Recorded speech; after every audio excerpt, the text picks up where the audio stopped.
இதை பார்த்து கொண்டிருக்கிற உங்களோட லைஃப்ல எம்டியா ஃபீல் பண்றீங்களா? என்ன பண்றதுன்னு தெரியல, அடுத்து என்னோட வாழ்க்கையில யாருமே நடத்திருக்கு இல்ல, அப்பா இல்ல, அம்மா இல்ல, என்னோட வாழ்க்கையில பிரச்சனைகள், கடன்கள், எனக்கு வேலை இல்லை அப்படின்னு சொல்லி கவலைப்பட்டு கொண்டு இருக்கீங்களா? இன்றைக்கு ஆண்டவர் உங்களோட பேச போறார். ஏசாயா 43 அதிகாரம் வசனம் 2 சொல்லப்பட்டிருக்கு, நீ தண்ணீர்களை கடக்கும் போது நான் உன்னோடு இருப்பேன், நீ ஆறுகளை கடக்கும் போது அவைகள் உன்மேல் புரளுவதில்லை, நீ அக்கினியில் நடக்கும் போது வேகாதிருப்பாய், அக்னி ஜுவாலை உன் பேரில் பற்றாது. ஆணுடைய பிள்ளைகளுக்கு அநேக பிரச்சனைகள் இருக்கும். ஆனாலும் என்ன சொல்றார் ஆண்டவர்? நான் உன்னை விடுவிப்பேன், நான் உன்னை கைப்பிடித்து நடத்துவேன்னு சொல்றார். குழந்தை தனியா ரோட்ல போகும்போது பயப்படும். ஆனா தன்னோட தகப்பனோட கைப்பிடித்து நடக்கும் பொழுது அதுக்கு பயமே இருக்காது.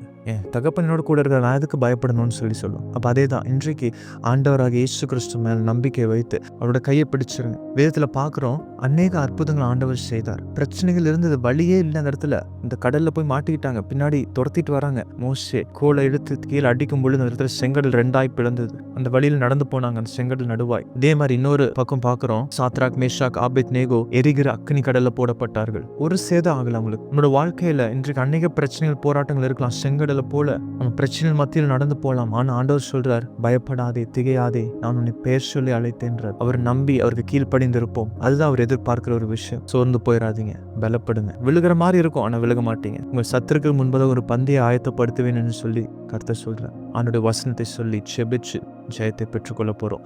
எழும்புங்க, எழும்பி பிரகாசிங்க. God bless you.